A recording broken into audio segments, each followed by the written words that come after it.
Donc, l'objectif de cette session est simple, c'est vous montrer comment prendre en main la nouvelle application, étape par étape, de la connexion jusqu'à la synchronisation des données.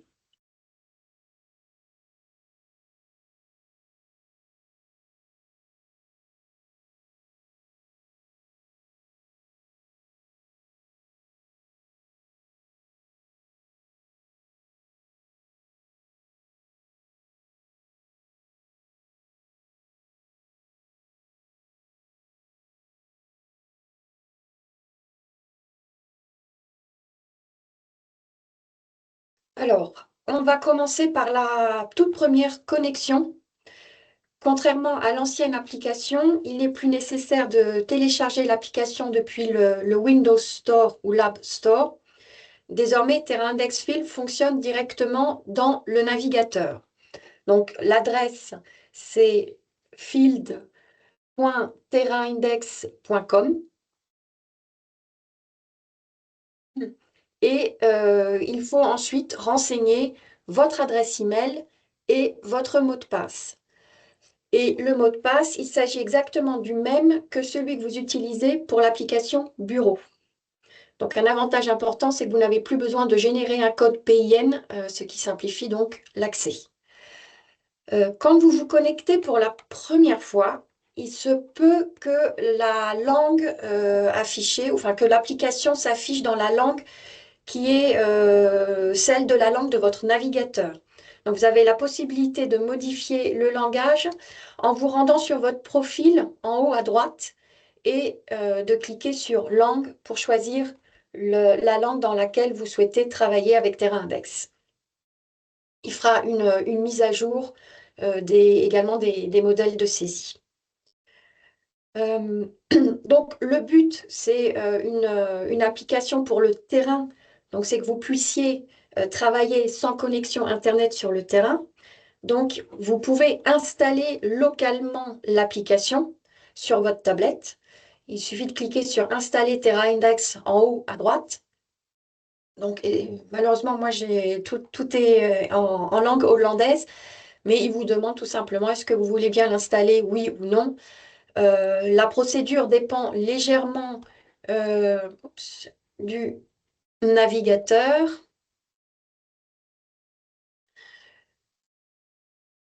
Et une fois l'application installée, vous pouvez donc créer un raccourci sur l'écran de la tablette comme une application classique. Donc, si vous avez besoin de plus d'informations sur comment installer la nouvelle application TerraIndex, un manuel est disponible dans Terrapedia à partir de la version web. Dans l'application Bureau, je peux peut-être vous le montrer. Hop.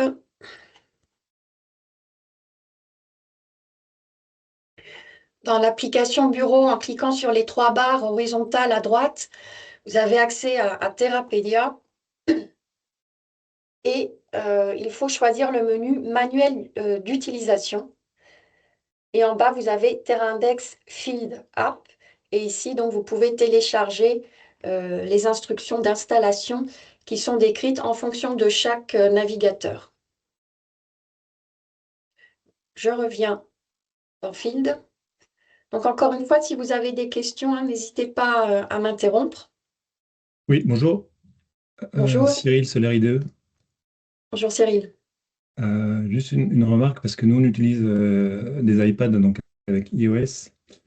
Et a priori, quand on installe l'application, en fait, c'est un raccourci vers le navigateur. Et du Oui. coup, il faut tout le temps une connexion pour accéder à l'application. Oui, alors ça, c'est une spécificité de la nouvelle application. Si à chaque fois que on vous demande, enfin, vous vous connectez avec votre mot de passe, il faut effectivement une connexion Internet.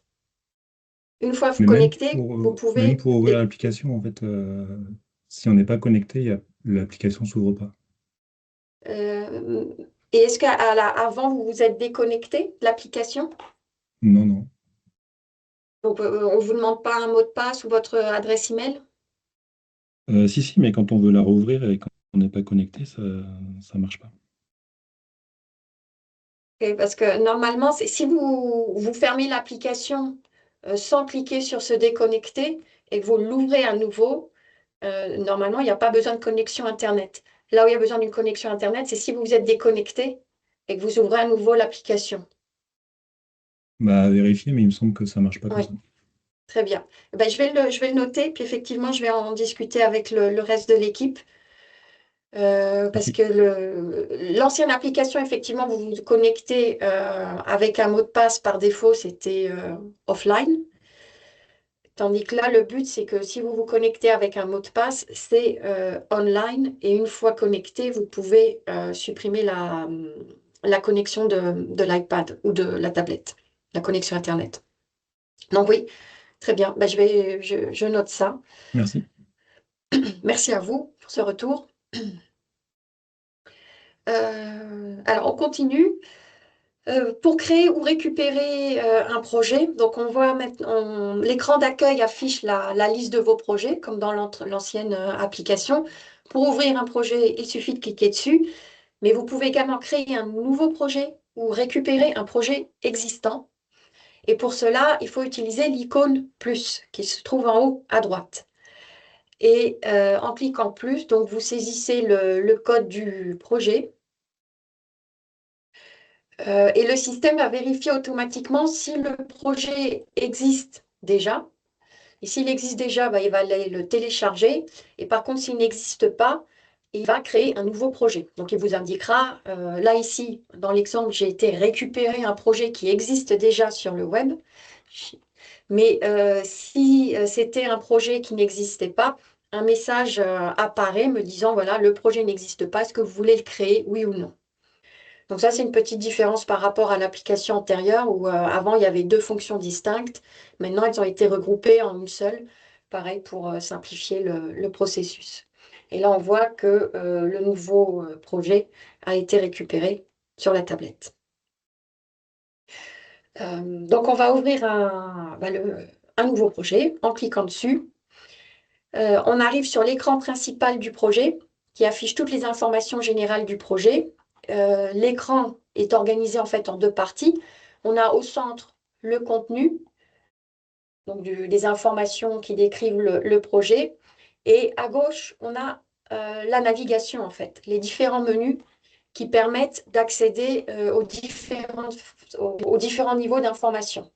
Donc, dans cette présentation, je vais vous présenter les différents menus et on va commencer par les points de mesure. Donc, je clique sur point de mesure à gauche et j'arrive donc à la liste de tous les points de mesure qui ont été créés dans le projet. Et ici, je peux aller enfin, je peux les trier en fonction de l'entête de la colonne. Mais je peux aussi aller les rechercher par mots-clés et la recherche fonctionne dans tous les champs. Donc ça peut être aussi par mois, par date ou par profondeur. Voilà, donc plus de facilité pour aller retrouver un point de mesure particulier. Donc une fois le point de mesure sélectionné, ben, pour le sélectionner, il suffit de cliquer dessus. Euh, on accède ensuite à l'ensemble de ces données. Et à partir de là, les données peuvent être visualisées de deux manières différentes. En mode mosaïque, c'est le mode qui est activé par défaut et c'est ce que vous voyez actuellement à l'écran. Donc on voit différents blocs qui représentent les couches d'un côté et les échantillons de l'autre. Et en haut, je bascule sur l'ouvrage avec les éléments de finition. Dans l'ouvrage, je vais pouvoir retrouver les différentes campagnes de prélèvement d'eau souterraine si c'est un piézomètre ou de gaz de sol si c'est un piézère. Et j'ai accès encore en haut, à droite, au prélèvement enfin, prélèvement de surface, que ce soit de l'eau superficielle ou de l'air ambiant. Donc ce mode est très visuel. Bon, il permet de naviguer également facilement entre les différents éléments. Et puis on a un deuxième mode de visualisation qui est le mode tableau. Ce mode de visualisation est disponible dans la colonne à droite, enfin centrale, je dirais. C'est ici. Si je veux, si je veux basculer sur les couches, par exemple, voilà, ça va être présenté sous forme de tableau avec les échantillons, l'ouvrage, les éléments de finition. Donc pareil, ça permet de voir aussi la vue d'ensemble, en fait, de certaines informations. Mais là, par contre, on est sur du tableau pur et dur. Alors,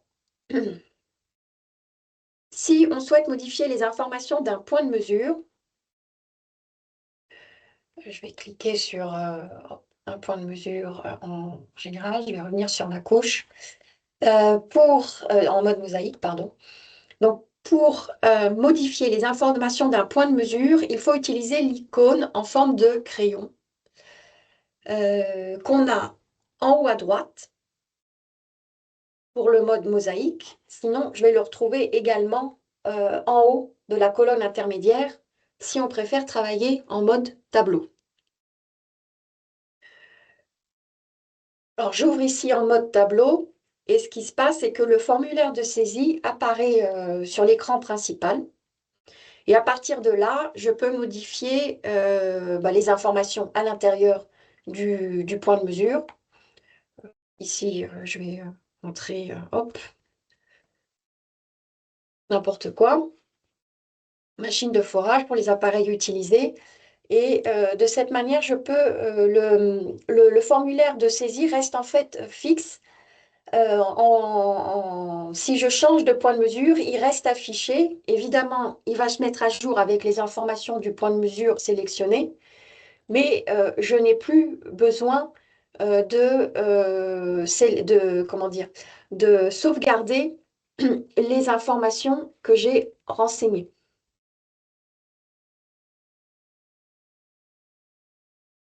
Je bascule sur le PZ4. Si je reviens sur le PZ3, l'insertion que j'ai faite est sauvegardée.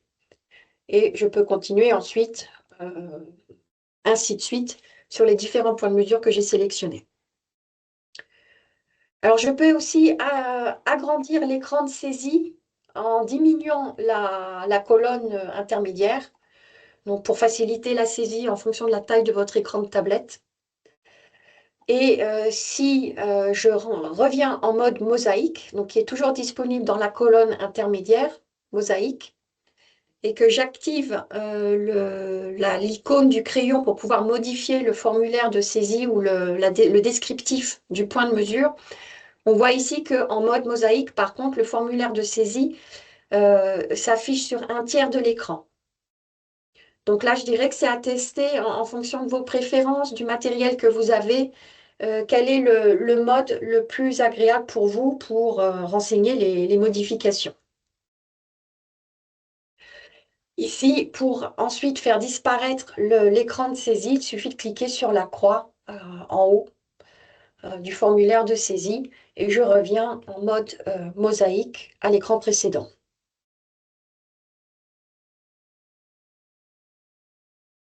Pour créer un nouveau point de mesure, il faut utiliser l'icône plus qui se situe en haut de la colonne des points de mesure. Alors, ce qui se passe, c'est que le nouveau point, le nom qui va être donné au nouveau point de mesure, il va s'incrémenter automatiquement en fonction du dernier point de mesure sur lequel vous avez travaillé. Donc, moi, j'étais sur un PZ4. Il regarde le dernier PZ et donc il se dit le prochain, ça va être le numéro 24. Et bon, vous avez toujours la possibilité aussi de modifier le nom. Donc là, le formulaire s'ouvre avec les informations du point de mesure. Je peux lui donner donc un type. Est-ce qu'il s'agit d'un piézère ou d'un piézomètre, par exemple? Et ici, la nouveauté, c'est que vous avez deux boutons de disquette, donc deux boutons de sauvegarde. La sauvegarde tout simple, ou la disquette tout simple, en cliquant dessus, je confirme en fait la création du point de mesure. Je l'ai créé ici et je reste dans le formulaire de saisie. Mais si je clique sur l'autre disquette, en fait, elle me permet de créer à la chaîne des nouveaux points de mesure. Donc ça, pareil, c'est pour aller plus rapidement sur le terrain. Là, j'ai cliqué sur la disquette de plus, le PZ25 a été créé. Il passe directement au prochain et ainsi de suite. La fonction suppression se trouve en bas du formulaire de saisie. Et vous avez toujours un message de rappel, de confirmation pour être sûr que vous voulez bien supprimer le point de mesure. Alors, je vais revenir dans le nouveau point de mesure, un des nouveaux points de mesure que j'ai créé. J'ouvre le formulaire de saisie pour pouvoir donc renseigner des informations sur ce point de mesure.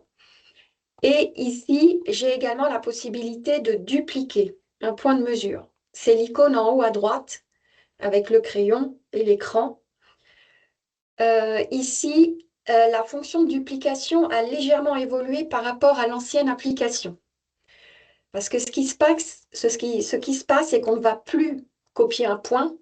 Avant, je sélectionnais un point et je le copiais. Donc, je sélectionnais PZ1 et le logiciel crée un nouveau point de mesure PZ26 avec toutes les informations du PZ1.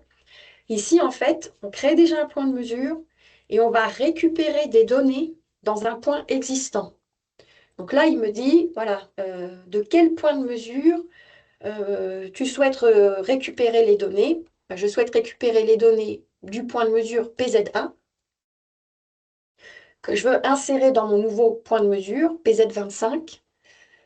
Le premier tableau, il s'agit des informations concernant le point de mesure que je peux reprendre. Je peux choisir aussi de tout sélectionner en une seule fois. Et le tableau du dessous, bah, ça va être les autres éléments tels que la lithologie, les ouvrages, s'il y en a un. Euh, Une fois les informations sélectionnées qu'on souhaite reprendre, vous avez aussi la possibilité de choisir comment vous souhaitez les reprendre. Est-ce qu'il s'agit de remplir uniquement les champs vides, et dans quel cas c'est l'option compléter les données, ou est-ce que je vais compléter les champs vides, mais aussi remplacer les données existantes, donc en fait écraser les données quand il y avait des champs qui étaient déjà remplis. Et ensuite, je fais suivant.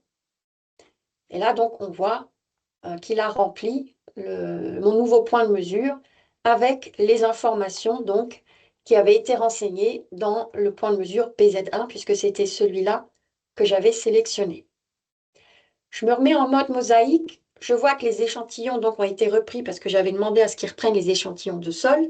Par contre, les codes barres, eux, ne vont pas être repris. Parce qu'ils partent du principe que même si on crée de nouveaux échantillons et qu'on les a repris d'un ancien point de mesure, il faut quand même scanner les codes barres. Ça reste quand même des nouveaux échantillons de sol.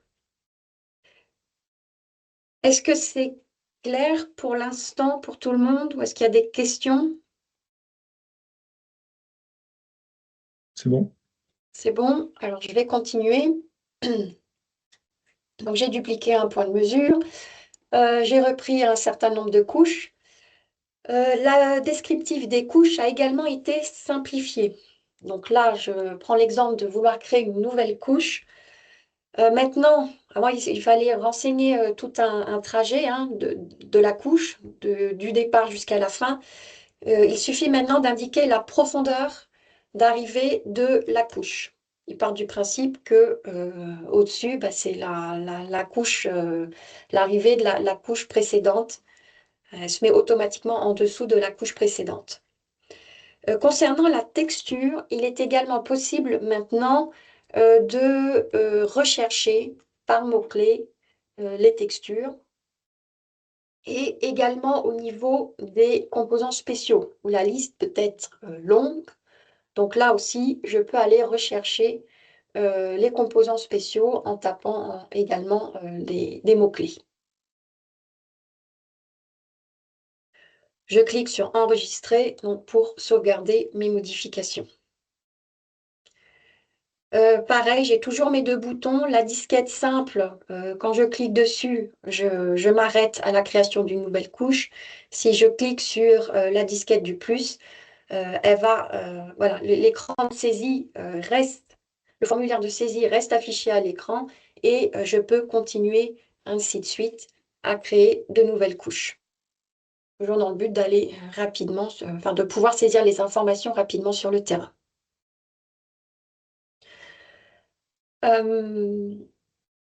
Encore une autre possibilité, c'est que je peux aussi copier une couche. C'est toujours le bouton en haut à droite avec le crayon et l'écran. Donc là, ce qui se passe, c'est que les champs de saisie a été modifié. Il reprend les données de la couche que j'avais sélectionnée, que je souhaitais copier. Et ce que je dois faire ensuite, c'est modifier l'information. Donc ici, ça va être la profondeur d'arrivée.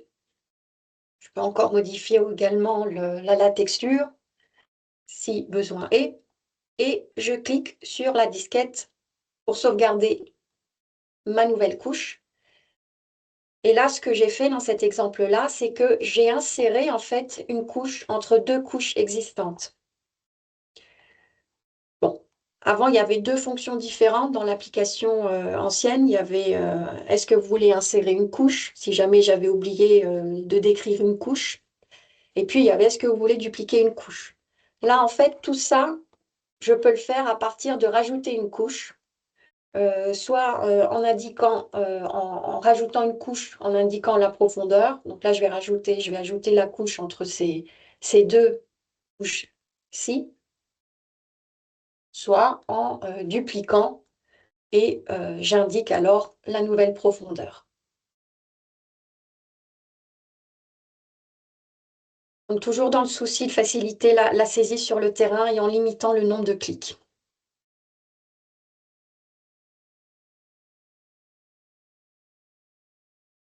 Si c'est clair pour tout le monde, je vais continuer sur les échantillons. Les échantillons de sol, donc je peux les créer manuellement en cliquant sur le plus, un par un, et j'ai la possibilité aussi de générer une série automatique d'échantillons si, par exemple, vous faites des prélèvements à des intervalles réguliers. Là, il y a une petite modification par rapport à l'ancienne application.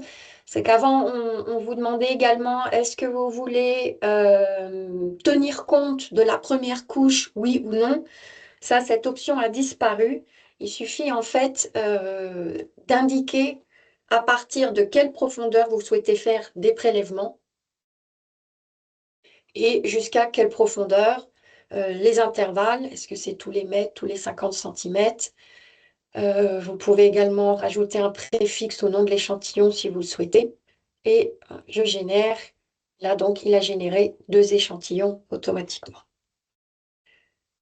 Si je veux modifier quelque chose, je clique sur l'échantillon et j'arrive dans le formulaire de saisie. Donc je peux scanner également les échantillons. J'ai le champ ici code barre. Donc si je procède de cette manière, je vais scanner les échantillons un par un. Mais vous avez aussi la possibilité de scanner les échantillons plus rapidement à partir de cet écran à l'aide de l'icône code barre qui se trouve en haut à droite. Et en faisant de cette manière, en fait, voilà, il y a la caméra qui se déclenche et il suffit de présenter, hop, ma caméra, elle est là, les codes barres un par un et le logiciel va les enregistrer au fur et à mesure dans chaque échantillon. Donc, il commence par défaut par le premier et au fur et à mesure que vous présentez un code barre, il les renseigne automatiquement. Donc, pareil aussi pour pouvoir éviter un trop nombre de clics. Et ce qu'on voit, c'est que également le logiciel indique quand un code barre a été scanné, puisqu'ici, par exemple, le PZ1.3, il n'y a pas de code barre. Donc, on voit ici l'étiquette du code barre 0 sur 1, qui indique donc l'absence de code barre. Excusez-moi, j'ai une Oui, question. Sabine de Serpol. Est-ce qu'on peut scanner plusieurs codes barres pour un même échantillon? alors vous pouvez scanner plusieurs codes barres pour un même échantillon. Il faut cocher l'option autoriser plusieurs codes barres dans le même échantillon de terrain. Ok, Et auquel cas, il reste, hop, voilà, il va rester sur le même échantillon. ok. Et il vous indique Merci. également, voilà, que les codes barres ont déjà été utilisés. C'est affiché aussi Merci. en orange, donc une aide aussi visuelle pour vous aider aussi dans les scans, des fois quand on va trop vite. Bon, mais oui, c'est possible. Euh, Alors, s'il n'y a pas d'autres questions, je vais continuer avec les échantillons d'eau. Donc, les échantillons d'eau souterraine ou de gaz de sol s'enregistrent au même endroit que dans l'ancienne application, c'est-à-dire que, comme vous êtes sur le terrain, vous allez ouvrir votre ouvrage, et dans Terraindex, vous ouvrez également votre ouvrage, vous vous rendez sur l'ouvrage, et en bas de l'ouvrage, donc vous avez deux icônes, de l'eau pour un prélèvement d'eau souterraine ou le petit symbole de vent pour tout ce qui est gaz de sol. Donc en cliquant dessus, également, j'ai mon formulaire de saisie qui s'affiche. Donc là, je suis en mode mosaïque, donc il s'affiche sur le tiers de l'écran. Je serai en mode tableau et il s'afficherait donc sur tout l'écran. Bon, ici, c'est la fiche de prélèvement en fait qui s'affiche. Il n'y a rien de modifié. Une modification par contre intéressante, c'est celle des séries, qui est disponible en haut à l'aide de l'icône tableau, en haut à droite. Quand je clique dessus, donc j'ai accès aux paramètres physico-chimiques. Et ce qui a changé, c'est que avant, dans l'ancienne application, vous aviez la liste de tous les paramètres et de tous les pays avec toutes les options. Et cette fois-ci, maintenant, vous avez la possibilité de choisir les paramètres que vous souhaitez renseigner et également l'ordre dans lequel vous souhaitez les renseigner. Et ça se fait à partir du modèle de champ que vous pouvez donc modifier dans la version web si vous avez les droits d'administrateur. Je fais un exemple ici. Le premier champ, c'est la turbidité. Je vais revenir au niveau du projet pour modifier mon modèle de champ. Là, je suis sur formation. Je vais aller sur un autre modèle de champ, prélèvement souterrain. Je reviens dans mes points de mesure. De mémoire, je crois que j'étais sur le PZ25. Là, je me mets sur les séries et là, c'est le début de purge qui apparaît, le niveau d'eau. Oh, pardon, j'ai fait une mauvaise manipulation avec la souris. Voilà, donc ça, c'est comme les autres champs, c'est géré avec le modèle de champ.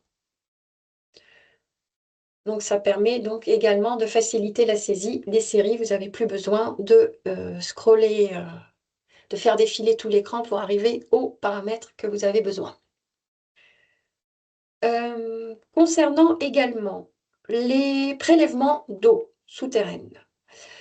En bas du formulaire de saisie, vous avez la possibilité donc d'enregistrer vos flacons.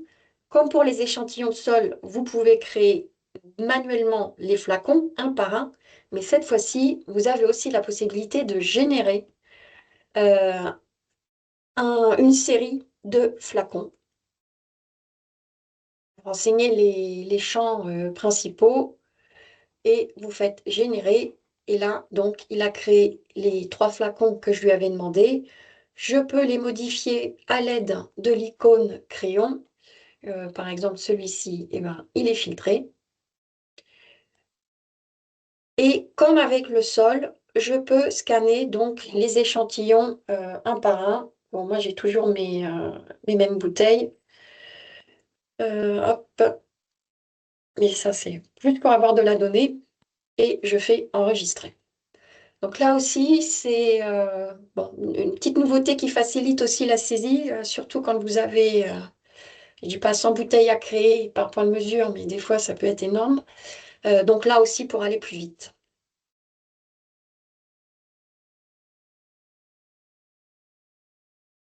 Et une fois que le projet est bien avancé, ben, on peut consulter aussi ce qu'on appelle les totaux journaliers. Donc, je reviens à mon niveau d'information du, du projet avec les points de mesure. Je reviens ici sur la gauche, je retrouve mes différents niveaux les niveaux d'information. Et j'ai un nouveau menu qui s'appelle donc Toto quotidien. Et en fait, ici, il vous affiche toutes les activités ou les opérations qui ont été effectuées à la date d'aujourd'hui. Par défaut, il affiche la date d'aujourd'hui. Donc là, il m'affiche les types d'échantillons qui ont été créés aujourd'hui. Bon, j'ai créé que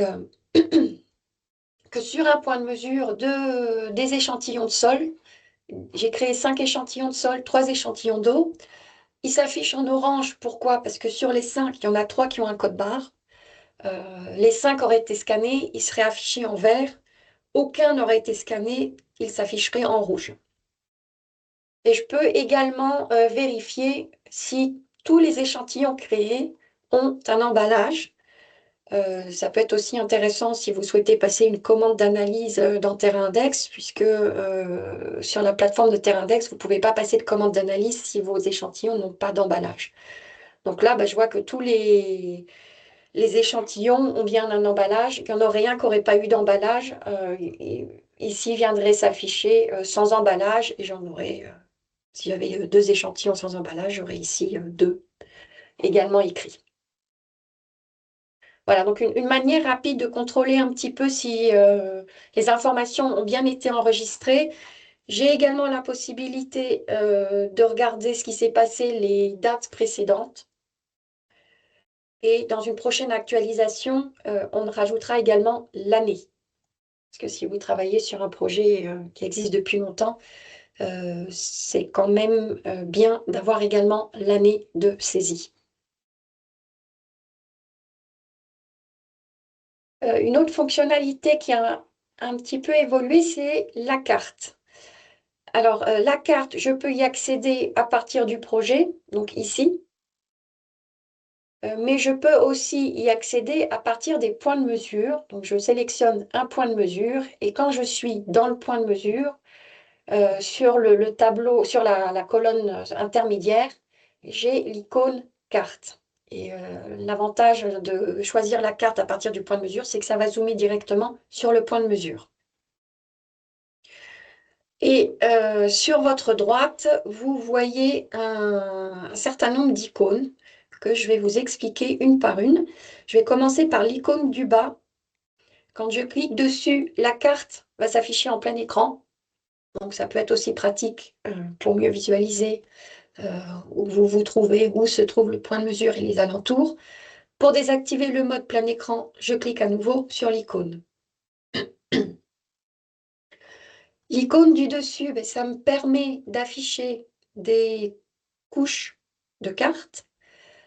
Cette option, il faut avoir une connexion Internet par contre pour pouvoir l'utiliser parce que sans connexion Internet, les couches ne peuvent pas s'afficher.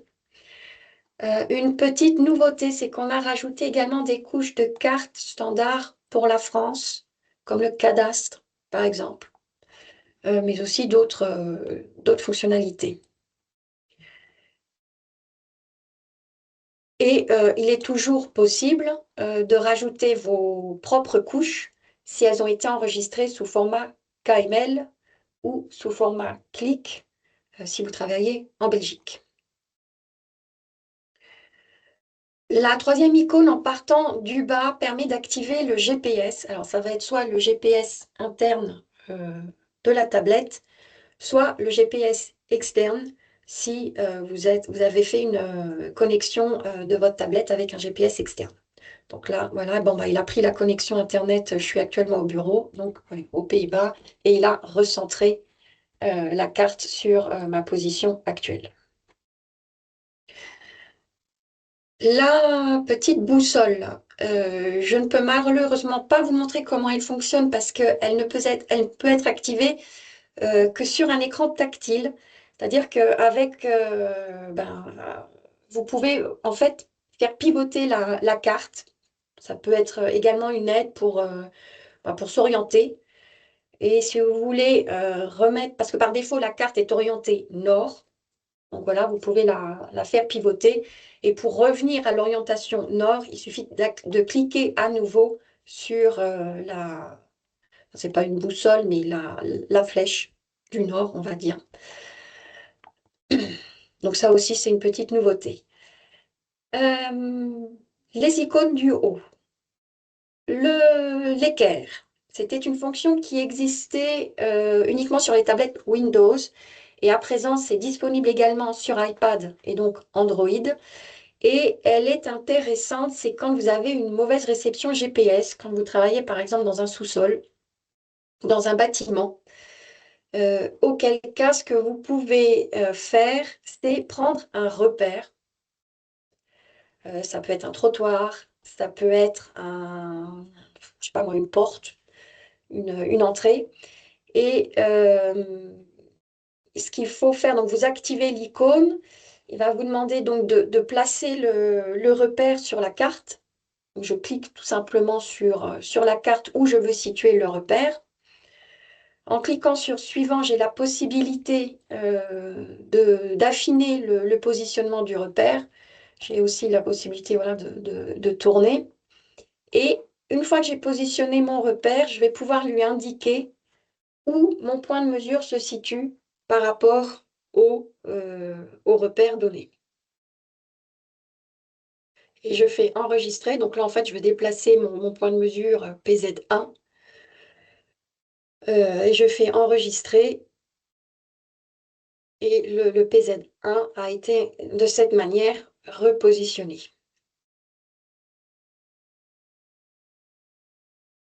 Alors, la punaise, en activant en fait le GPS externe ou interne de votre tablette, je vais me mettre sur un point de mesure quelconque, et ben en fait, il va se connecter au GPS et il va repositionner le point de mesure par rapport à votre position, en fait. Si je fais enregistrer, voilà, moi je suis ici, c'est le petit point bleu, je fais enregistrer et le point de mesure est ainsi positionné à mon emplacement. La deuxième icône, en partant du haut, quand je l'active, ça me permet de déplacer directement un point de mesure. Alors, il suffit de pointer l'endroit sur lequel je souhaite positionner le point de mesure, donc pointer sur la carte. Ici, donc l'ancien positionnement est toujours montré, mais de manière plus claire, et le nouveau positionnement sera montré de plus foncé. Et si je suis d'accord avec le nouvel positionnement, je clique sur enregistrer et le nouveau point de mesure donc a été déplacé. Enfin, le point de mesure a été déplacé. Et enfin, la dernière icône, c'est la règle. C'est quelque chose qui existait déjà. Quand je l'active, je vais pouvoir en fait mesurer des distances par rapport à des points de mesure. La nouveauté, c'est que je peux faire plusieurs mesures à la fois. Voilà. Et quand j'ai fini, je clique sur l'icône poubelle pour faire disparaître les mesures et revenir sur ma carte. Et je désactive l'icône en cliquant à nouveau dessus. Alors, on voit également qu'on peut visualiser depuis l'application terrain les zones de projet qui avaient été dessinées depuis la version bureau. Jusqu'à présent, ce n'était pas possible.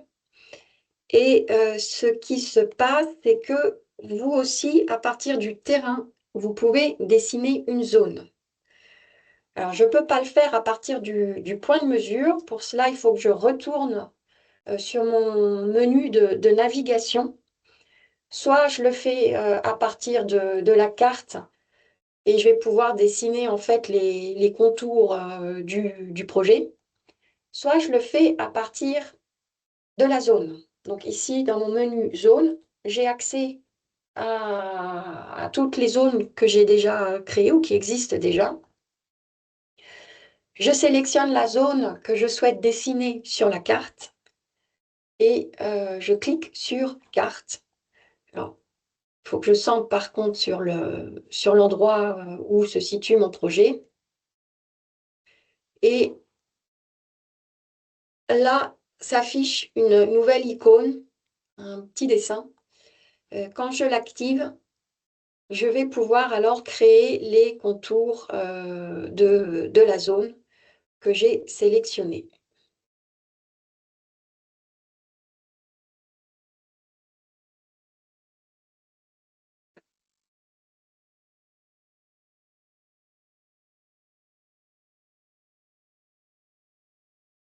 Donc ça aussi, c'est une petite nouveauté. Donc voici pour la fonctionnalité carte. Si tout est clair pour vous, je vais continuer. On a les photos. Alors, les photos sont disponibles quasiment sur tous les points de mesure, enfin sur tous les niveaux. Je l'ai au niveau du point de mesure, en haut à droite. Je vais l'avoir également au niveau de la couche, mais je l'ai aussi au niveau du projet, je crois, si je ne me trompe pas. Voilà. Quand je clique sur le formulaire de saisie du projet, en haut à droite, j'ai également l'icône de la photo. Et je peux récupérer les photos que j'ai prises à l'aide du menu de navigation à gauche. Même à partir de ce menu-là, j'ai la possibilité de rajouter des photos en cliquant sur l'icône photo. J'ai deux possibilités. Soit je prends une photo avec la caméra de la tablette, soit j'importe une image. Euh,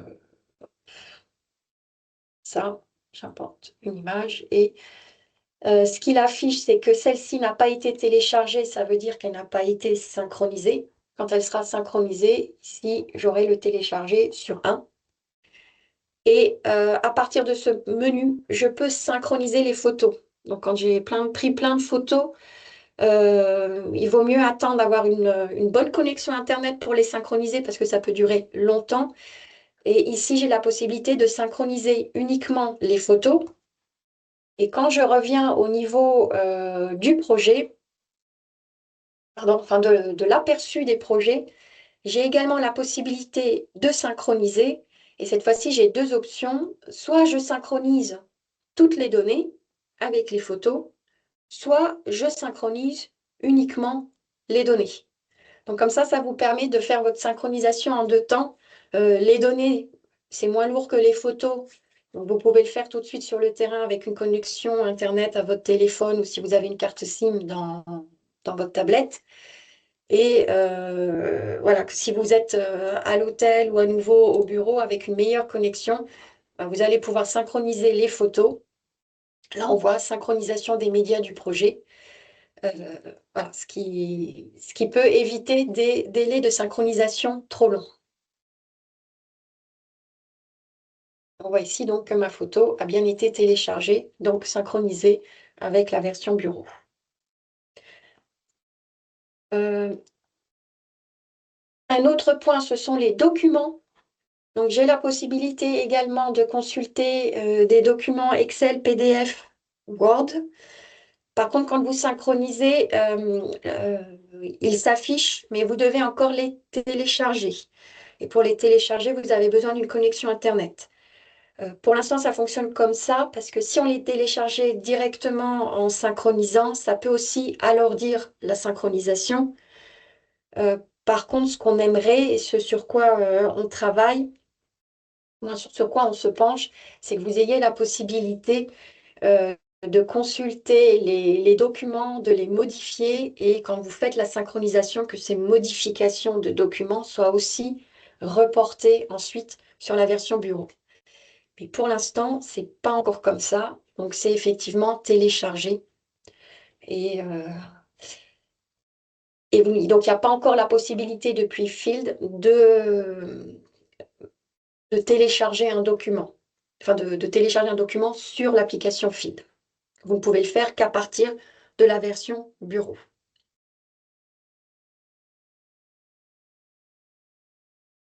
Et là, j'ai fait le tour de la présentation.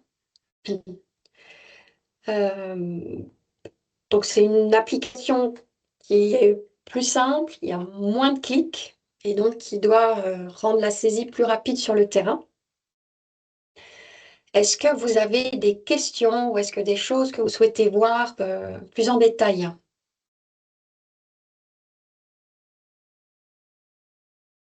Alors, moi, j'ai deux petites questions. Oui, Déjà, pour les gaz du sol, est-ce qu'il y a une icône pour gaz du sol et air ambiant ou c'est deux icônes séparées? Parce que parfois, on se trompe sur le terrain. oui. Alors, c'est comme l'ancienne application. Ils sont accessibles, les échantillons sont accessibles à partir des points de mesure. Donc, vous sélectionnez le point de mesure. Et si c'est un échantillon souterrain, donc que ce soit de l'eau ou du gaz de sol, il faut vous rendre Mhm. dans l'ouvrage. Ok.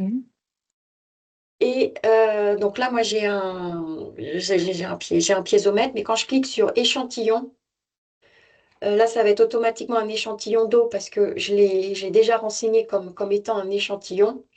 Mais sinon, il faudrait que je prenne voilà, un ouvrage qui n'existe pas encore. Donc là, je vais créer mon ouvrage. Il a été créé. Et c'est ici que je vais pouvoir enregistrer, choisir en fait s'il s'agit d'un échantillon d'eau ou d'un prélèvement de gaz de sol. C'est ici que je vais avoir mon prélèvement de gaz de sol. Ok. Mais voilà, si c'est un prélèvement souterrain, effectivement, il faut se rendre d'abord dans l'ouvrage. Vous retrouvez ici les campagnes précédentes. Et quand vous avez à travailler sur une nouvelle campagne, donc il faut cliquer sur le plus d'échantillons. Comme les campagnes précédentes, c'était de l'eau ici, donc il va se mettre automatiquement en matrice eau. Les, euh, les échantillons d'eau de surface ou d'air ambiant, ils sont à part. Donc, soit vous travaillez en mode tableau et vous les retrouvez ici, eau de surface et air ambiant. Par contre, effectivement, c'est le même dessin que pour les gaz de sol ou l'eau souterraine. Et sinon, vous les récupérez ici en haut en mode mosaïque en cliquant sur surface. Donc, si vous cliquez sur échantillon, là, vous allez renseigner un échantillon d'eau superficielle. Et donc, moi, ma matrice ici, elle est remplie automatiquement par eau souterraine parce que c'est dû à mon modèle de champ où je vais demander à chaque fois que j'ouvre un échantillon d'eau qu'il affiche comme matrice l'eau souterraine. Mais si vous êtes dans un prélèvement superficiel, vous pouvez travailler avec un autre modèle de champ, auquel cas vous aurez la possibilité d'afficher l'une de ces options par défaut. Ok. Et là, je suis sur l'air ambiant. Ok, merci. Et ma deuxième question, en fait, je voulais savoir si on peut télécharger la nouvelle version sur n'importe quelle version iPad, même sur les anciens. Alors, non, il y a un minimum, et je vais revenir sur le web, parce que je ne sais plus de mémoire, donc du coup, je vais me rendre sur le Terrapédia, sur le manuel d'utilisation, TerraIndex Field, et dans les instructions de téléchargement, à la dernière, on vous indique le système d'exploitation, le minimal requis. Donc, il faut au moins un iPad version iOS 18. Ok, ok. Donc ça répond à mes prochaines questions, du coup. Voilà. Merci. Merci à vous. Une information importante, vous avez jusqu'au 2 avril pour faire la transition. Parce qu'à partir du 2 avril, l'ancienne application, on n'assurera plus la maintenance. Donc, vous pourrez toujours synchroniser les projets que vous avez sur l'ancienne application, mais vous ne pourrez pas créer de nouveaux projets ni synchroniser de nouveaux projets. Donc, je vous recommande fortement de passer au plus vite à la nouvelle application. Ça se fait en 5 minutes. C'est simple. Et une autre recommandation, Ne travaillez pas sur un même projet avec et l'ancienne application et la nouvelle application. Hein, si vous devez faire ça progressivement, sélectionnez les projets sur lesquels vous allez travailler avec la nouvelle application et ceux pour lesquels vous travaillez encore avec l'ancienne application. Petite question pratique, pour tout ce qui est champ, c'est les mêmes, c'est-à-dire que pour mes exports et mes rapports personnalisés, ça change rien dans le contenu. Les renvois ils vont se faire quand même, ou Oui, ça implique de changer les exports? non, ça ne change rien du tout Ok, parce que les rapports sont générés à partir de la version web. Donc, vous pourrez toujours générer vos rapports personnalisés comme vous le faisiez avant. ok, super. Merci. Eh bien, on va pouvoir clore la séance. Je vous remercie pour avoir participé, pour vos questions. Et je vous souhaite plein de plaisir avec la nouvelle application. Et à très bientôt.